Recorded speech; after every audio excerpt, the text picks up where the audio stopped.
hope you guys are ready because I have some amazing book recommendations for this cozy fall season. I'm so excited. Hello everyone, welcome back to my YouTube channel. I'm Michaela and today we're going to be delving into what I think is the absolute best reading season of the entire year. There's just something about autumnal books and spooky books that just get me so incredibly excited, and they embody that coziness that fall brings so well, and I cannot wait to share with you guys the books that I'm going to be reading this season, plus a few other ones that I have read in the past that I absolutely love that are perfect for the fall season. So I'm here with my Witch's Brew mug. I just got this recently and I think it's become my new favorite mug.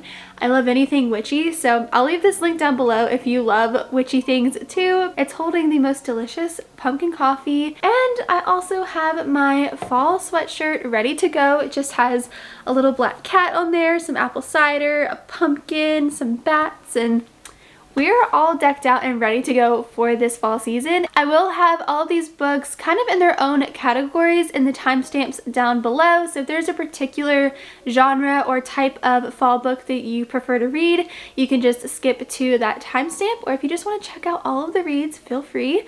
But we're gonna go ahead and start with witchy books.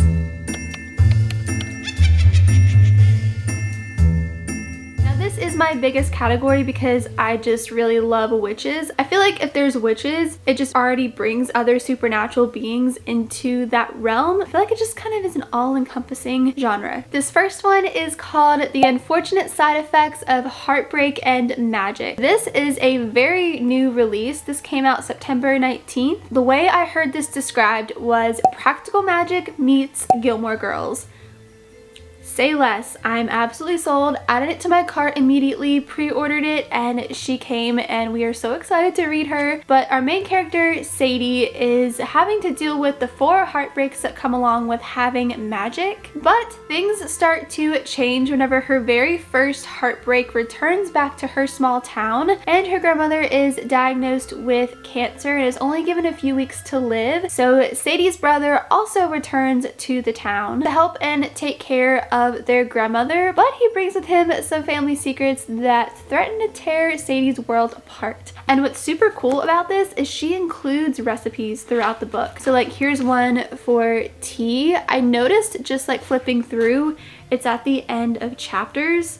Where's another one? So here's one, harvest soup for luck. So yeah, there's little recipes throughout, which just makes it so incredibly cozy. It's such a cool touch to a book. It's incredibly charming. So if you love cozy witchy books, this is where I would start. Next up is From Bad to Cursed by Lana Harper. So she actually wrote Payback's a Witch, and it's a series of books, but they're all standalone books. This is a witchy rom-com, and the whole series takes place in a small town called Thistle Grove, and it's made up of 4 magical families, and they each have their own kind of powers. In Payback's a Witch, they have to like compete against each other, which that one's a really great book too. I'd highly recommend reading it. I read that one last year and I loved it. And they're very autumnal books. The main character in this one is Issa, and she is the younger sister of the love interest in Payback's a Witch, and she is a thrill-seeking necromancing sorceress who dreams of becoming a fashion designer. But whenever dark magic is threatening the annual Beltane festival and a member of the rival family, the Thorns, gets injured, Issa's family are the prime suspects as to why this is going on. So Issa ends up teaming up with her rival Rowan Thorn to help clear her family's name and get to the bottom of what the heck is going on. Next is another one also by Lana Harper, and that is Back in a Spell. Oh hey Katie, what's going on girl? You want to read too? This one is centered around Nina Blackmore, which is another family in that town of Thistle Grove. Hey Katie. So a year ago, Nina was basically left at the altar, and she has been trying to heal her heart, and she decides to try something new. A dating app. She ends up going on a very awkward date with a guy named Morty who owns the Shamrock Cauldron. And Morty is a totally normal guy. He's not a wizard or anything at all. But after their date, he ends up developing magical powers, and Nina's ends up surging completely out of control, which this only happens whenever a magical member of the families meet their perfect match. But she ends up helping Morty navigate the magical world. This one sounds super cute and super fun and just filled with magic, and I just can't wait to dive into this one. Plus, you just can't go wrong with a witchy rom-com. They're just great. This one was a new release this year, and it's called Ink Blood Sister Scribe by Emma Torres. I'm so sorry if I mispronounced that. It's a really cool last name. This one involves a secret family library, magical books, and has some adventure. Basically, this Calote family has guarded this magical library full of these books that teach you how to like manipulate elements and how to walk through walls and just all of this crazy stuff. But because the magic was so intense, the two sisters, Joanna and Esther, were forced to be separated. So one is in Vermont and the other one is in Antarctica. But whenever their father suddenly passes away after reading a book that they have never seen before, Joanna and Esther reunite to try to discover what happened, and they end up uncovering a whole world of magic and family secrets their parents tried so hard to keep from them. This just sounds so good. Magic, secrets, ancient libraries. I'm here for it. This next one is another witchy rom-com, and this one is called Go Hex Yourself by Jessica Clare. This one is another enemies to lovers situation. Our main character, Reggie, is absolutely desperate to find a job to help pay off her family's debts, and she applies to an ad she finds in the paper thinking that it's for her favorite card game called Spellcraft, but what she didn't know is she actually applied to become a familiar for an actual witch. So this powerful witch's name is Drew. She comes to like Drew, but Drew's nephew Ben she wants nothing to do with. So when Drew is cursed into a coma, Ben and Reggie have to team up together to break the curse and get to the bottom of this dark magic. I think there's a black cat involved. I was skimming through and they were talking about potions and just all kinds of fun witchy things. So this is definitely the epitome of a fall read for me. Next up is the Kiss Curse by Erin Sterling, which is the sequel to the Ex Hex. These are such great witchy rom-coms. These are probably my favorite books for autumn. They're both very autumnal. They take place around Halloween time. They're great. If you read Emily Henry, these remind me of like a fall version of Emily Henry's books. They're so good. They are hilarious. They're a little spicy. It just reminds me of like a Stars Hollow almost. This one, the Ex Hex was first and the Kiss Curse is the sequel, and the main character in the Kiss Curse is the main character in the Ex Hex's cousin. I would read them in order. I don't think you technically have to because you know that this is her cousin, but it makes more sense to read them together, and why wouldn't you? Because this is so good. She accidentally curses her ex and ends up, the curse is much deeper than what they realize and much more serious than what they realize. And this one follows the main character's cousin Gwen, who owns a witchcraft shop called Something Wicked, and then her rival Wells Penhollow shows up to Graves Glen and he opens up his own witchcraft shop right across the way from Gwen, and in this competitive heat they end up accidentally kissing. They swear up and down that this kiss was just under the influence of magic and that it means absolutely nothing, but after they kiss, Gwen starts to mysteriously lose her magic, and there's a very eerie coven of witches that have arrived into Graves Glen, and Wells and Gwen end up having to work together to figure out what's going on with Gwen's magic and what the heck this coven of witches wants. So it is just such a good book. It's hilarious and again a little bit spicy, so definitely check out both of these. I think these are one of my top fall reads for sure. Next one is a shorter novella, which isn't usually what I go for, but I had to considering the plot of this one, and it's called Bubble Bubble, Toil, and Cuddle. Can we just take a moment for the title? It says it's a pumpkin spiced cauldron novella. If you need the perfect fall read, here we go. Once I heard this described as a side quest at Hogwarts in Harry Potter, I was immediately sold. It is pretty short. It's only like 118 pages, so it is a pretty quick read. You could get through this probably in an evening or a weekend. This takes place in Gibraltar Academy, which is an elite school for witches and warlocks where they can go to learn to master their magic, just like Hogwarts. The main character, Evie's mom, tasks her with finding an ancient relic, but things get kind of complicated when she has to do it with her rival, Milo, who is a warlock that Evie can't stand. So the story just sounds super cute. The title is perfect, and it's just a nice, quick read if you're wanting something autumnal, but nothing too long. And I think honestly you could probably get through this in a sitting, truly. And if you love Harry Potter, I do think this will be a really good book to add to your fall list.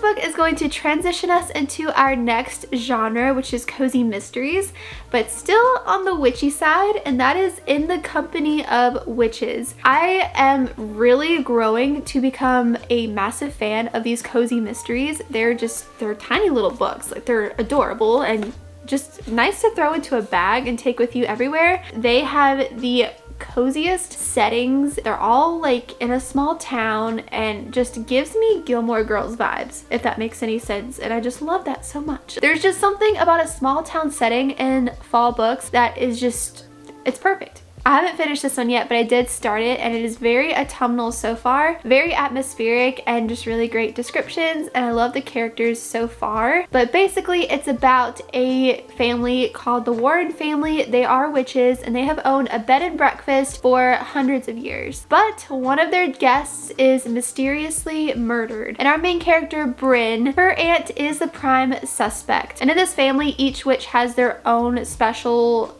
skill with magic. They all have their own powers, and she is a witch of the dead, so she can talk to ghosts and see ghosts. But after her husband had passed away, she just lost touch with that power. So she's going to have to go in this entire investigation and figure out who killed this guest and clear her aunt's name, and maybe hopefully get her power back in the meantime. This next one just came out, and I adore this cover. It's called Murder at the Pumpkin Pageant. What a cute name, and the cover I'm just obsessed with. It is spooky and just gives the perfect vibes that you look for when you're looking for a really good fall read. So this takes place around Halloween, and our main character, Lindsay, owns a bake shop in this small town, but her lighthouse is also rumored to be haunted. So her best friend is an influencer, and she convinces Lindsay to hold a paranormal investigation in this lighthouse with a professional ghost hunting team. Lindsay is very hesitant to do this, but she does agree to it. But during the investigation, they end up discovering a corpse, and they have to solve the murder. If I'm not mistaken, I think, yeah, so the ghost hunting is on Halloween night, which makes it even spookier. This is one I'm very, very excited to dive into. A ghost hunt on Halloween night in a cozy small town. I can't ask for more in a fall book. I just can't. The next cozy mystery is Mischief Nights Are Murder, and again, they just kill it with these covers. They're just incredibly autumnal and entice you to just pick them up and dive into this world. This one also takes place during Halloween, so again, very atmospheric. So this one is another bed and breakfast situation. Our main character, Poppy, owns her own bed and breakfast, and she is coerced to have her bed and breakfast participate in the Cape May Haunted Dinner Tour. The description just sounds so funny. It says, while Poppy wrangles with some guests who can't stop squabbling with each other, including a paranormal researcher, a very quirky pet psychic who freaks out her portly Persian, and an undercover tabloid reporter eager to catch her staff in a lie, one of them winds up face down in a plate of tiramisu. And now she has bigger worries than getting her house TP'd. And this one also has cozy recipes inside of it as well. I really love that books are doing this because I feel like it's another way for readers to immerse themselves into these books. Yeah, this one just sounded too precious to not get. And again, it takes place during the Halloween time. I'm sold. Next up is the Fatal Fudge Swirl. This cover truly reminds me of Stars Hollow. It looks like the gazebo at Stars Hollow. This one also takes place around the Halloween time. Our main character, Riley Rhodes, is a former CIA librarian and now owns an ice cream shop. former child star Cooper Collins is in town overseeing the production of a rom-com movie, and his mother is planning her elaborate, lavish Halloween-themed wedding. But her fiance and his ex, Mary Ann, they run the inn's kitchen together. And whenever Cooper Collins' mother requests a Halloween-themed ice cream cake, Mary Ann, which is the fiance's ex, reaches out to Riley, our main character, to make this spooky Halloween ice cream cake for her. But Cooper Collins' mother ends up dead, and Mary Ann is the prime suspect. So Riley has to uncover the murder and clear her friend's name and figure out who killed his mother. Plus, they made the ice cream cone here look like a skull. How cute is that? This one isn't really a cozy mystery, but it is a mystery, and it's called The Lost Apothecary. So this takes place in 18th century London, and there's a secret apothecary shop. And word on the street is there is a mysterious woman who sells these well-disguised potions to women to use against the oppressive men in their lives. Jumping forward 200 years later, our main character Caroline discovers this old apothecary vial in the River Thames and realizes that it's connected to these 200-year-old unsolved murders. I think the time travel element of this is very interesting, and it definitely was a different plot compared to all the other books, so it really intrigued me, and I'm curious to see how this one plays out. Comment below if you read it, because I initially thought it was like witchy, but it's not. I'm very intrigued to hear how it's connected. I wonder if she's like an ancestor or something. I don't know. Now we're moving into our paranormal category, and the first one up is a new release that I could not wait to get my hands on, and it's called Masters of Death. So this is about a struggling vampire real estate agent who is trying to sell this house that is haunted. And I'm in real estate, I'm a real estate agent, so that definitely immediately piqued my interest. But the ghost that is haunting this house is refusing to move on until his murder is solved. So our main character, I believe it's pronounced Viola, she reaches out to Fox, who is a medium but also is the godson of death, to help her get the spirit to move on. And the two set out on an unexpected quest with the help of a poltergeist, a demonic physical trainer, a love-stricken reaper, an angel, and all kinds of paranormal creatures. And this just was so incredibly unique compared to all the other books. The artwork in this book is beautiful. Here's the inside of the cover, and throughout the book are really beautiful illustrations. This one is definitely towards the top of my reading list. This one has the spook factor, it has comedy, and it has just everything you could need in an autumnal read. Next up is my current read, and this one was on my reading list last year and I never got my hands on it, so I was very excited to this year. And it's called The Girl in White by Lindsay Curry. What really got me to want to read this book is the setting is described like Halloween Town, and it really truly is. It takes place in a small town called Eastport, Massachusetts, and this town prides itself on its old legends and curses, so they have Halloween decorations up all year round. Our main character Mallory is a 12-year-old girl who moved to Eastport. Ever since she moved here, she has had consistent nightmares. She feels like she's always being watched, and she loses chunks of time and has no idea what even happens, and she doesn't believe in any of these curses or any of these legends, so she just has no idea what's going on. And then she has a terrifying encounter with a woman that she has been seeing consistently in her nightmares, and the town is preparing to celebrate its oldest legend, Sweet Molly. So Mallory is having to investigate the one curse that she actually is afraid of all of the curses in this town that there's believed to be. And there's definitely some spooky scenes in here. Just because it's middle grade doesn't mean it doesn't have a little spook factor to it. The whole like chunks of time being lost and stuff is very, very creepy to me. For me, I feel like it's a little bit worse than nightmares. I'm pretty sure there's people that probably disagree with that, but to not know what you did or where you were in a specific period of time and have no memory of it, that's really scary to me. It's a really great book so far. I'm about 75% of the way through it. I'm really enjoying it. It's a quicker read, but it's still a really great story. And again, once I heard that the setting was very similar to Halloween Town, and she literally does describe it in the book, as Halloween Town, like saying that it should be named Halloween Town because of how many decorations and everything there are. But this one has been so good so far. Next is How to Sell a Haunted House. This one I think came out this year. So our main character, Louise, has found out that her parents have passed away, but she dreads going home and dealing with all of her dad's academic stuff and then her mom's creepy obsession with dolls and puppets. Not only that, she has to work with her brother that she doesn't totally get along with to try to get the house ready to sell, but it's so creepy because it says that some houses don't want to be sold and Louise and Mark's home has other plans for both of them. I don't know what that means. I don't know what's gonna happen, but it just seemed like a really good book. I love anything to do with haunted houses. And now on to our dark academia books.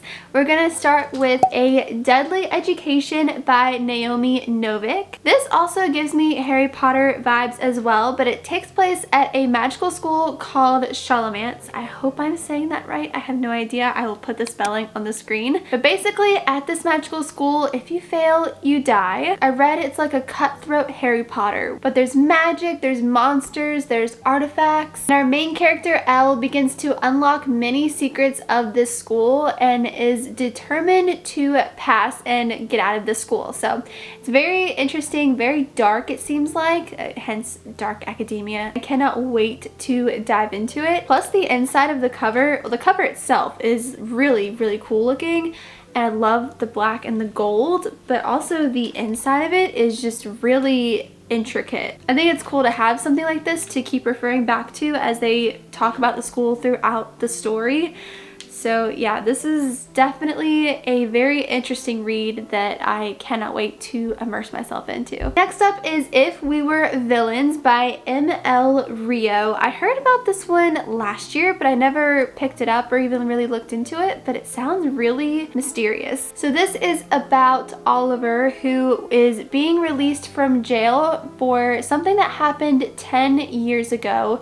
And the detective that put him away is retiring, but he wants to find out what really happened in this case 10 years ago. So Oliver was a part of a group of 7 students that went to a Shakespeare elite arts college, and one of them ended up meeting a tragic fate. From what I can tell, he didn't really do it, and they're all trying to cover their own tracks. Oliver is ready to reveal what actually happened 10 years ago to this detective who put him away. I can't wait to see what Oliver has to say. It sounds really chilling, and I haven't read it yet, but it sounds very similar to The Secret History. If you've read that, comment that down below and let me know what you thought of that book as well. It sounds kind of similar to that because I know it was the same kind of situation in that book. Obviously it was different, but it reminds me quite a lot of that, but it just sounds so good. I do have some honorable mentions that I talked about last year, and I think I've talked about it a couple times, but truly they are my favorite books to read, especially in the fall time, so I just wanted to mention them in case you haven't heard of them. It's called A Discovery of Witches. So these are the 3 books, and there's actually a show on AMC. I just saw it got put onto HBO Max, or Max, I think it's called Max now, but these are the actors that play in the show, but it is so good. It takes place in the fall at Oxford, and our main character Diana is a witch, and then you have a love interest of a vampire, and it's all about the history of these creatures, how they were created. There's people after this ancient manuscript that Diana finds, and it is just an amazing trilogy. I really wish that she would write another one. She has like a prequel with one of the other characters that's in here as a spin-off, but I really just want more of Diana and Matthew Claremont, the vampire. And there's love, there's magic, there's history, there's the fall vibes and the setting, that dark academia with the Oxford Library and just old books. And there are 3 of them, so it will definitely keep you occupied and just sucked into this world. So the first one is A Discovery of Witches. The second one is called Shadow of Night, and then the third one is called The Book of Life. So if you haven't checked these out, definitely recommend it. They are some of my top books to read in the fall. They're like those books that you would give anything to be able to read again for the first time, and you're jealous of the people that haven't read it before because they get to read it for the first time. It's one of those. Alright you guys, so that is going to wrap up my cozy fall book recommendations for this year. I hope you found some that you want to check out or sounded really interesting to you or inspired you to go to the bookstore, library, or whatever. I really hope that you enjoyed today's video. If you did, please give it a thumbs up and subscribe down below. Thank you guys so much for watching and for being here, and I will see you in my next video. Bye.